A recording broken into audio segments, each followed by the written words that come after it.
Hello, हाय, नमस्ते. मी अंकिता आणि आपलं मनापासून स्वागत करते आपल्या यूट्यूब चॅनल स्मार्ट टिप्स मराठीमध्ये. तर मैत्रिणींनो, आजच्या व्हिडिओमध्ये मी तुमच्यासोबत काही home improvement tips and tricks share करणार आहे, जी नक्कीच तुमचं घर क्लीन, ऑर्गनाइज अँड मेंटेन करायला उपयोगी पडतील. चला तर मग कुठलीही वेळ न घालवता व्हिडिओला सुरुवात करूया.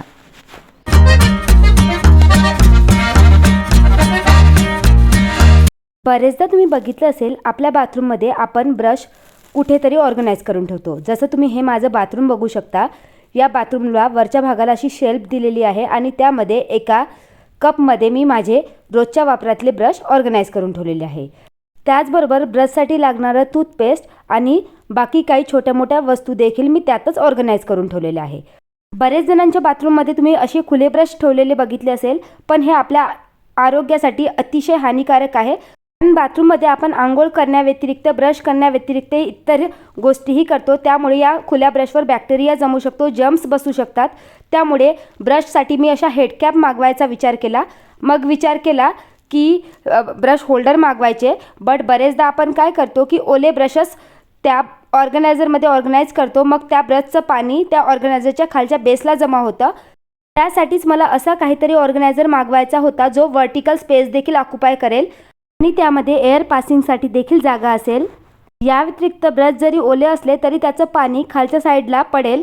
तर त्यासाठी अफोर्डेबल ऑर्गनायझर मागवलेला आहे. हा ब्रश ऑर्गनायझर आहे. यामध्ये तुम्ही मिनिमम 5 ब्रश ऑर्गनाइज करू शकता. अगदी अफोर्डेबल प्राईजमध्ये हा ब्रश ऑर्गनायझर मागवलेला आहे. क्वालिटी देखील A1 आहे.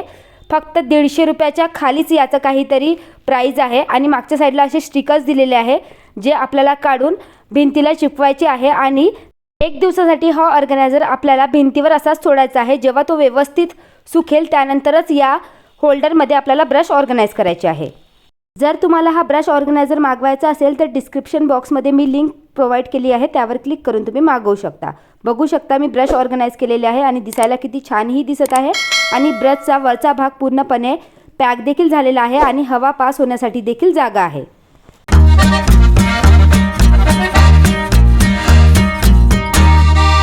बरेचदा तुम्ही बघितलं असेल, जेव्हा आपण घरामध्ये झाडू लावतो तर बरेचदा त्याच्यातल्या काड्या बाहेर निघतात, कारण तो झाडू व्यवस्थित पॅक झालेला नसतो. जो प्लास्टिकचा भाग बघू शकता तो वरच्या साईडला व्यवस्थित पॅक नसल्यामुळे प्रत्येक वेळेस घर झाडताना त्यातल्या काड्या एक एक करून बाहेर पडतात आणि झाडू लवकर खराब होतो.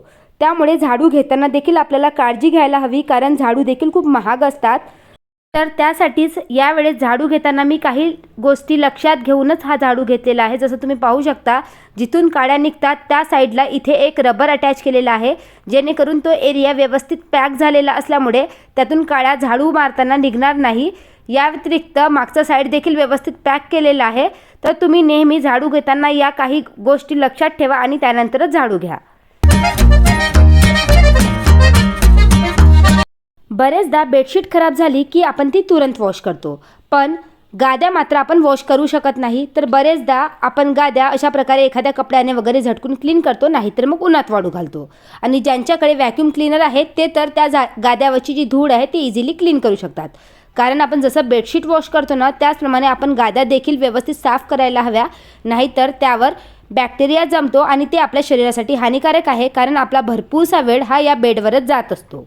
बरेच जण अशा प्रकारचे मॅट्रेस क्लीन करण्यासाठी व्हॅक्यूम क्लीनर वापरतात. आता बरेच जण व्हॅक्यूम क्लीनरही अफोर्ड करू शकत नाही. मग या गाद्या जर व्यवस्थित क्लीन केल्या नाही तर त्या लवकर खराब होतात. बरेचदा काय होतं की लहान मुले वगैरे असतील तर ते गाद्यांवर पाणी सांडवतात, सुसू करतात, आणि अशा वेळेस जर आपण ती गादी व्यवस्थित ड्राय केली नाही तर त्यातलं जे आतलं कापूस असतं ना ते खराब होतं. तर तुम्ही बघू शकता, असंच काहीतरी माझ्या गादीवर झालं होतं. माझ्या मुलीने पाणी सांडवलं आणि मी ते ड्रायरने ड्राय करायला गेले तर उन्हाळ्याचे दिवस होते, त्यामुळे ड्रायर जवळून ड्राय केल्यामुळे ती गादी फाटली. तर मग असं जर आपण गाद्यांना या महागड्या मेंटेन केलं नाही तर त्या गाद्या लवकर खराब होतात. तर त्यासाठीच मी असा मस्त एक मॅट्रेस प्रोटेक्टर मागवलेला आहे. हा मॅट्रेस कवर जवळजवळ 1 ते 1.5 वर्षापासून मी यूज करत आहे. हा वॉटरप्रूफ आहे. पूर्ण गाद्यांना व्यवस्थित पॅक करतो, गाद्यांवर धूळ देखील बसणार नाही. या व्यतिरिक्त आता तुम्ही गाद्या जरी वॉश करू नाही शकले तरी या मॅट्रेस प्रोटेक्टरला इझिली वॉश करू शकता. जरी डिटर्जंटच्या पाण्यामध्ये सोक करून याला व्यवस्थित धुवून उन्हात वाळू घातलं की हा क्लीन होतो, त्यामुळे गाद्या देखील खराब होणार नाही. या व्यतिरिक्त थोडाफार लहान मुलांनी पाणी वगैरे सांडवलं तरी देखील गाद्याही ओल्या होणार नाही. तर आज मी याला काढून वॉश केले होते, मग विचार केला की तुमच्यासोबत देखील हा प्रोटेक्टर शेअर करावा जेणेकरून तुम्हालाही फायदा होईल। हे बघा, हे जे मॅट्रेस प्रोटेक्टर आहे ते मी तुम्हाला आता घालून दाखवते। याला इलास्टिक असल्यामुळे जशी इलास्टिक बेडशीट आपल्या मॅट्रेसला पूर्णपणे पॅक होते ना, त्याचप्रमाणे हे मॅट्रेस प्रोटेक्टर देखील पूर्ण चारी साईडनी व्यवस्थित या गाद्यांना पॅक झालेलं आहे। आता बरेच जणांकडे लहान मुले नसतील तर तुम्ही हे मॅट्रेस प्रोटेक्टर नाही विकत घेतलं तरी चालेल। अशा वेळेस तुम्ही एखाद्या इलास्टिक बेडशीटचा जरी वापर मॅट्रेस प्रोटेक्टर म्हणून केला तरी देखील चालेल। आणि मी तुम्हाला यावर पाणी देखील सांडवून दाखवते। बघा, मी पाणी टाकलेलं आहे आणि खालचा भाग पूर्णपणे ड्राय आहे, त्यावर एक देखील पाण्याचे डाग आलेले नाही। एवढी छान याची क्वालिटी आहे।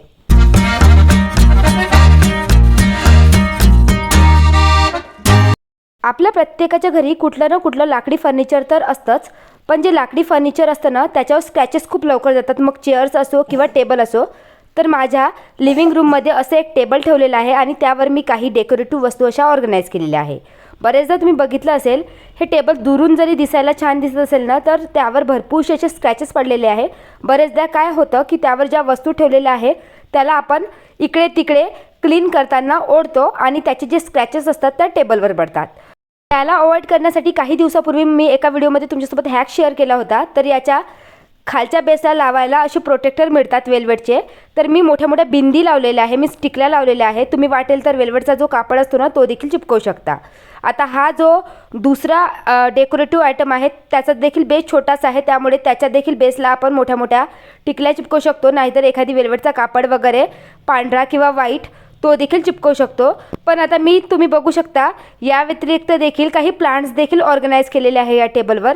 आता प्रत्येक वस्तूवर टिकल्या चिपकवणं किंवा त्या टेबलचा पूर्ण वरचा भाग प्रोटेक्ट करणं हे तर पॉसिबल नसतं, आणि घरात जर लहान मुले असतील तर ते काय करतात, इकडच्या वस्तू तिकडे करत असतात। मग त्यासाठी एकच सोल्युशन आहे की एखादी टेबल क्लॉथ तुम्ही त्या टेबलवर टाका, जेणेकरून कितीही जरी वस्तू हलवल्या तरी देखील त्यावर स्क्रॅचेस पडणार नाही, आणि जर टेबलवर ऑलरेडी स्क्रॅचेस असेल तर ते देखील लपवल्या जाईल। तर त्यासाठी मी असा मस्त एक रनर मागवलेला आहे। हा देखील रनर जुनाच आहे, मी ऑनलाईनच मागवलेला होता, अगदी अफोर्डेबल प्राईसमध्ये मिळालेला होता। तर हा रनर नेहमीच माझ्या या टेबलवर टाकलेला असतो, त्यामुळे टेबल दिसायलाही छान दिसतो आणि त्यावर स्क्रॅचेस देखील येत नाही। तर तुम्हालाही कुठल्या तुमच्या लाकडी फर्निचरवर एखादी डेकोरेटिव्ह वस्तू ऑर्गनाईज करायची असेल तर अशा प्रकारचे जे रनर्स असतात ना ते टेबलवर त्या टाका आणि त्यानंतरच वस्तू ऑर्गनाईज करा। जसं आपला टी टेबल वगैरे असतो तो काचेचा असतो, भलेही तो दिसायला छान दिसतो पण तुम्ही जवळून बघा त्यावर देखील भरपूर स्क्रॅचेस आलेले असतात।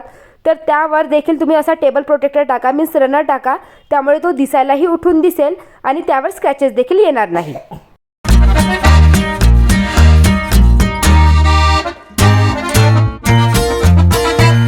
मैत्रिणींनो, बरेचदा तुम्ही बघितलं असेल जे कडधान्य असतात ना त्यामध्ये किडे पडतात, ते लवकर खराब होतात जर ते जास्त क्वांटिटीमध्ये असेल।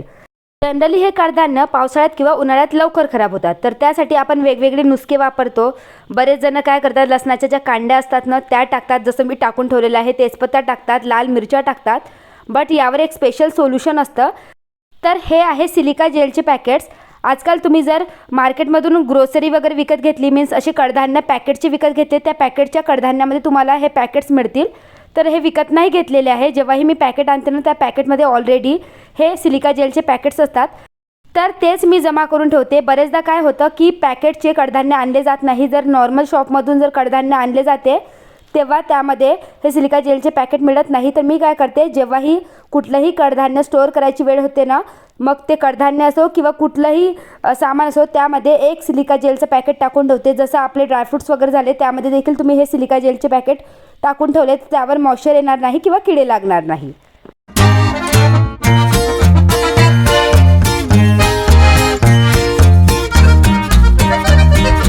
आजकाल ना भरपूर जणांच्या घरी वॉशिंग मशीन तर असतेच, बट वॉशिंग मशीन ही महागडी वस्तू आहे, त्याची आपण जर व्यवस्थित काळजी घेतली नाही तर ती वस्तू लवकर खराब होणार, त्याची वारंवार सर्व्हिसिंग करावी लागणार, नाहीतर मग आपल्याला नवीन वॉशिंग मशीन विकत घ्यावी लागते। तर त्यासाठी तुम्ही एक काळजी घेऊ शकता, जेव्हाही आपण वॉशिंग मशीनमधले कपडे बाहेर काढले की वॉशिंग मशीनचे जे झाकण आहे ते डायरेक्टली बंद करायचं नाही आहे, जवळजवळ अर्धा पाऊण तास ते झाकण आपल्याला ओपन सोडायचं आहे, जेणेकरून आतला जो मॉइश्चरपणा आहे तो सुकला जाईल।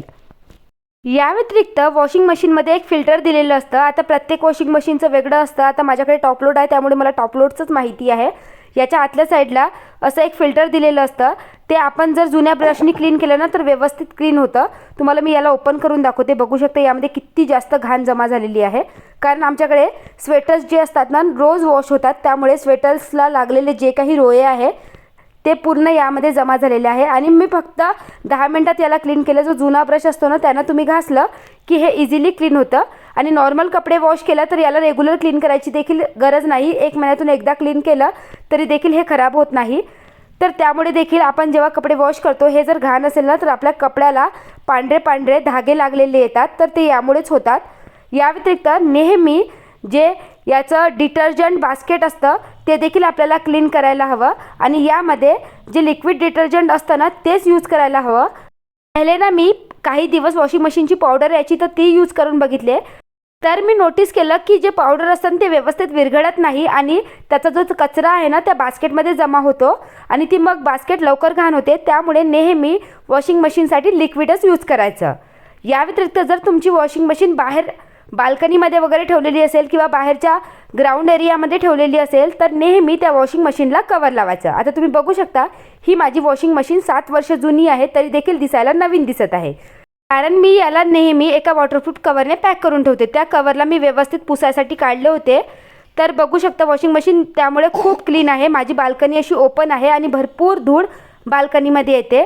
या व्यतिरिक्त नेहमी जी वॉशिंग मशीन ही खाली न ठेवता एखाद्या स्टँडवर ठेवा।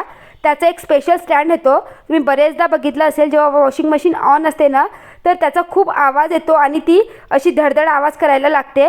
तर जर तुम्ही ते स्टँडवर ठेवलं तर तो आवाज देखील येणार नाही। या व्यतिरिक्त अशा प्रकारचा एक वॉटरप्रूफ कवर तुम्ही वॉशिंग मशीनसाठी वापरा, त्यामुळे वॉशिंग मशीन पूर्णपणे कवर राहील आणि त्यावर धूळ बसणार नाही। याला वरच्या साईडला एक चेन दिलेली आहे आणि मागच्या साईडला 2 धागे दिलेले आहे पूर्णपणे वॉशिंग मशीन पॅक व्हायसाठी। आणि बघू शकता हे या कवरने पूर्ण वॉशिंग मशीन व्यवस्थित पॅक झालेली आहे। आणि जेव्हाही तुम्हाला कपडे टाकायचे असेल वरची चेन ओपन करून तुम्ही इझिली झाकण वॉशिंग मशीनचं ओपन करू शकता। या व्यतिरिक्त ही वॉशिंग मशीन मी स्टँडवर ठेवलेली असल्यामुळे मी या वॉशिंग मशीनला इझिली इकडे तिकडे फिरवू शकते। त्याच्या खालचा जो जमा झालेला कचरा आहे तो देखील इझिली साफ करू शकते। आणि या व्यतिरिक्त या स्टँडमुळे वॉशिंग मशीन जेव्हा चालू असते तेव्हा ती व्हायब्रेट देखील होत नाही।